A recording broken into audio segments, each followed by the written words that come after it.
Bismillahirrahmanirrahim. Assalamualaikum warahmatullahi wabarakatuh.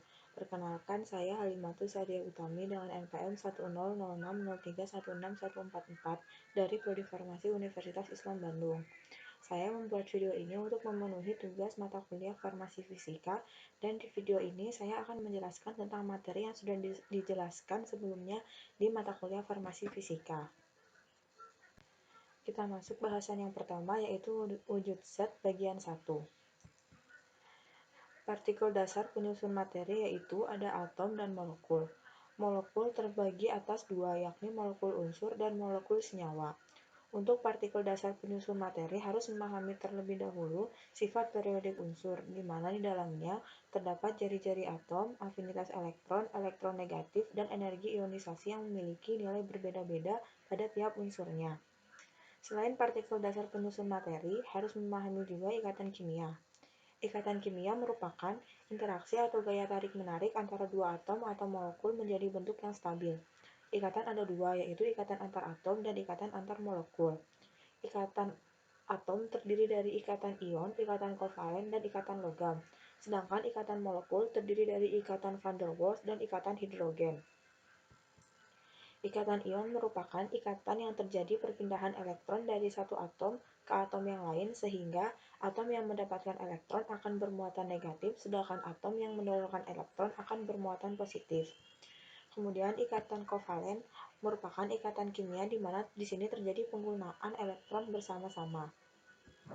Kemudian ada ikatan logam, yaitu suatu jenis ikatan kimia yang melibatkan gaya tarik elektrostatik di antara elektron konduksi yang dikumpulkan di dalam suatu awan elektron dan ion logam bermuatan positif. Kemudian yang kedua ada wujud zat bagian 2. Seperti yang kita tahu, wujud zat itu ada 3, ada padat, cair, dan gas. Nah, parameter landasan untuk mengetahui bahwa sesuatu merupakan zat padat, cair, atau gas, yaitu dengan melihat isi kerangka kristal. Jika kerangka kristal rapih, keras, dan rapat, benda tersebut atau wujud tersebut bisa disebut padatan. Namun, jika hanya teratur tapi tidak rapat, bisa dikatakan ini merupakan cairan atau gas. Kemudian, parameter selanjutnya yaitu kerapatan dan jarak antar partikel. Jika tidak ada kerapatan dan antar partikel tidak terikat, maka ini bisa disebut dengan gas. Nah, kemudian pada saat didinginkan, partikelnya akan menjadi berdekatan. Ini bisa disebut dengan cairan, dan jika makin didinginkan lagi, partikel akan makin rapat sehingga disebut padatan. Yang ketiga, parameter yang ketiga itu ada sifat gerak partikel. Terbagi dari atas dua sifat, yaitu aktif dan non-aktif, di mana aktif itu dia ada pergerakan. Namun kalau yang tidak aktif, tidak ada pergerakan atau cenderung bersifat pasif. Kemudian ada gaya tarik-menarik antar partikel. Nah, gaya tarik-menarik antar partikel ini ada dua gaya. Pertama, gaya kohesi dan gaya adhesi. Gaya kohesi itu gaya tarik-menarik antar partikel yang sejenis, sedangkan gaya adhesi itu gaya tarik-menarik antar partikel dengan berbeda jenis. Kemudian ada bobot molekul, di mana bobot molekul ini makin padat, bobotnya makin berat. Selanjutnya, ada perubahan wujud. Perubahan wujud zat dipengaruhi oleh sistem endotermik dan eksotermik. Endotermik akan menarik panas dari lingkungan ke dalam sistem, sedangkan eksotermik merupakan proses mengeluarkan panas dari sistem. Nah, perubahan wujud di sini yang dijelaskan hanya dipengaruhi oleh suhu. Selanjutnya ada kesetimbangan fase. Ini merupakan diagram 3 fase, di mana diagram 3 fase ini dipengaruhi oleh dua parameter, yaitu suhu dan tekanan. Nah, pada diagram terdapat sumbu X dan sumbu Y, di mana sumbu X ini ditempati oleh suhu dan sumbu Y ini ditempati oleh tekanan. Nah, di dalam diagram terdapat 3 area wujud zat, yaitu ada area gas, cair, dan padat yang dibatasi oleh pertemuan dua kurva. Nah, pada kurva terdapat titik triple point, di mana pada titik ini terjadi pertemuan tiga kurva. Titik triple point ini terjadi saat suhu 0 derajat dan tekanan ada pada 5,58 mmHg. Pada saat suhu dan tekanan ada pada titik ini, kita tidak bisa membedakan air wujudnya gas, padat, atau cair. Jika titik tersebut tekanannya diturunkan, wujudnya akan berubah menjadi gas, dan jika tekanan naik, wujudnya akan berubah menjadi cair. Kemudian, jika suhu diturunkan, maka wujudnya akan berubah menjadi padat. Selanjutnya ada larutan dan kelarutan bagian 2A. Larutan merupakan campuran dua komponen atau lebih yang homogen atau tersebar merata sehingga menghasilkan satu fase dan menghasilkan larutan yang jernih. Sedangkan kelarutan merupakan suatu zat terlarut dalam larutan jenuhnya yang dipengaruhi oleh suhu atau tekanan tertentu. Kelarutan ini ada tiga. Ada kelarutan gas dalam cairan, kelarutan cairan dalam cairan, dan kelarutan padatan dalam cairan. Untuk kelarutan gas dalam cairan dipengaruhi oleh tekanan parsial dan temperatur. Ketika suhu meningkat, kelarutan akan menurun karena gas jika dipanaskan itu dia akan berekspansi atau akan menempati segala sudut segala ruangan. Kemudian ada kelarutan cairan dalam cairan. Kelarutan cairan dalam cairan dipengaruhi oleh temperatur dan penambahan zat asing. Temperatur sangat berpengaruh karena nantinya bisa terjadi kondisi suhu kritis atas dan suhu kritis bawah. Lalu pada penambahan zat lain dikenal dengan istilah salting in dan salting out. Salting in ini adalah adanya zat terlarut tertentu yang menyebabkan kelarutan zat utama dalam solvent menjadi lebih besar. Sedangkan salting out adalah peristiwa adanya zat terlarut tertentu yang mempunyai kelarutan lebih besar dibandingkan zat utama, akan menyebabkan penurunan kelarutan zat utama atau terbentuknya endapan karena ada reaksi kimia. Selanjutnya ada larutan dan kelarutan bagian 2B1. Kita bahas terlebih dahulu kelarutan padatan dalam cairan. Kelarutan padatan dalam cairan dipengaruhi oleh polaritas molekul pelarut dan terlarut. Kepolaran ini bisa dilihat dari nilai konstanta dielektrik, di mana semakin polar zat, dia akan memiliki konstanta dielektrik yang tinggi dan kelarutannya tinggi jika suatu zat tersebut memiliki nilai Kd sama atau mendekati dengan pelarutnya. Maka untuk memperoleh kelarutan yang tinggi pada zat yang sukar larut dalam air, dapat dilakukan menggunakan pelarut campur yang disebut kosolven, agar dihasilkan nilai Kd pelarut mendekati atau sama dengan Kd zat terlarut. Nah, konsolven ini ada 4 jenisnya, yaitu yang pertama ada etanol, kedua propilen glikol, ketiga polyethylene glikol, dan selanjutnya ada gliserin atau gliserol.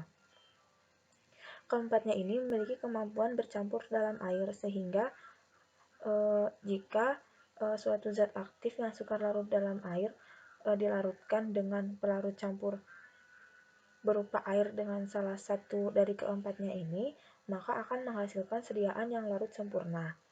Nah, untuk menghitung nilai Kd total pada pelarut campur dapat digunakan dengan rumus Kd total sama dengan persen pelarut A dikali Kd pelarut A ditambah persen pelarut B dikali Kd pelarut B dan seterusnya, di mana perhitungan tersebut merupakan hasil penjumlahan dan perkalian presentasi pelarut A dengan konstanta dielektrik pelarut itu sendiri, dan kemudian dijumlahkan dengan komponen lain yang sama dengan cara yang sama. Kemudian ada larutan dan kelarutan bagian 2B2. Di sini akan membahas tentang perhitungan pHp. Nah, faktor pengaruh yang kedua dari kelarutan ini yaitu perhitungan pHp, di mana perhitungan pHp ini memiliki tujuan untuk mengetahui pada pH terendah berapa zat aktif larut secara sempurna. Perhitungan ini biasanya digunakan untuk menghitung sediaan yang steril. Nah, rentang pH yaitu dari 1 sampai dengan 14, di mana pH 1 sampai 6 itu dia bersifat asam dan pH 8 sampai 14 dia bersifat basa. Nah, untuk perhitungannya kita dapat menggunakan Rumus sebagai berikut. Untuk asam PHP sama dengan pKa ditambah log S min S0 per S0. Sedangkan untuk basa yaitu rumusnya PKB ditambah log S min S0 per S0. PHP itu pH terendah yang bisa melarutkan. Kemudian S0 kelarutan molar dalam satuan mol per liter. Kemudian S ini konsentrasi zat dengan satuan mol per liter. Kemudian larutan dan kelarutan bagian 2C1 yang akan bahas tentang kapasitas dapar. Dapar atau buffer merupakan campuran dari asam lemah dan basa konjugasinya membentuk garam yang dapat mempertahankan nilai pH apabila ditambah sedikit basa atau asam. Pada sediaan farmasi, larutan buffer ini digunakan untuk menjaga stabilitas dari suatu sediaan sehingga mencapai efek terapeutik yang optimal. Ini untuk menghitung persamaan larutan dapar. Untuk asam digunakan rumus pH sama dengan pKa plus log garam per asam. Sedangkan untuk basa, pH sama dengan pKa ditambah log garam per asam. Nah, kapasitas dapar adalah besarnya penahanan perubahan pH oleh dapar atau perbandingan penambahan basa kuat atau asam dengan perubahan pH yang terjadi akibat penambahan basa. Untuk kapasitas dapar ini rumusnya yaitu beta sama dengan 2,303 C dikali Ka dikali H3O plus per Ka plus H3O plus kemudian dipangkatkan 2, di mana beta ini merupakan kapasitas dapar dan C itu merupakan konsentrasi dapar total. Konsentrasi dapar total ini berarti hasil penjumlahan garam ditambah asam. Kemudian masuk ke bahasan selanjutnya yaitu larutan dan kelarutan bagian 2C2 yang akan membahas tentang larutan isotonis. Larutan isotonis adalah larutan yang mempunyai tekanan osmosa sama dengan jaringan yang bersangkutan yaitu secara dengan larutan NaCl 0,9%. Larutan ini digunakan untuk larutan steril. Jika kandungan NaCl kurang dari 0,9% dikatakan hipotonis dan jika melebihi 0,9% dikatakan hipertonis. Untuk fenomena hipoisohiper, ketika hipotonis terjadi kekurangan air sehingga air dari lingkungan masuk ke sistem atau sel sehingga akan pecah atau hemolisis karena dia tidak sanggup untuk menampung. Kemudian ketika hipertonis dia akan mengalami kelebihan air di dalam sel sehingga tekanan di dalam besar dan akan keluar sehingga menyebabkan sel itu keriput. Kemudian jika dikatakan isotonis itu karena tekanan di dalam dan di luarnya itu sama. Nah, untuk perhitungan isotonis menggunakan metode ekuivalensi NaCl di mana ekuivalensi NaCl merupakan jumlah NaCl yang sebanding dengan 1 gram zat. Nah, untuk perhitungannya, rumusnya persen zat yang diketahui dikali dengan ekuivalensi NaCl. Sekian yang dapat saya sampaikan. Apabila banyak kekurangan, saya mohon maaf. Terima kasih. Wassalamualaikum warahmatullahi wabarakatuh.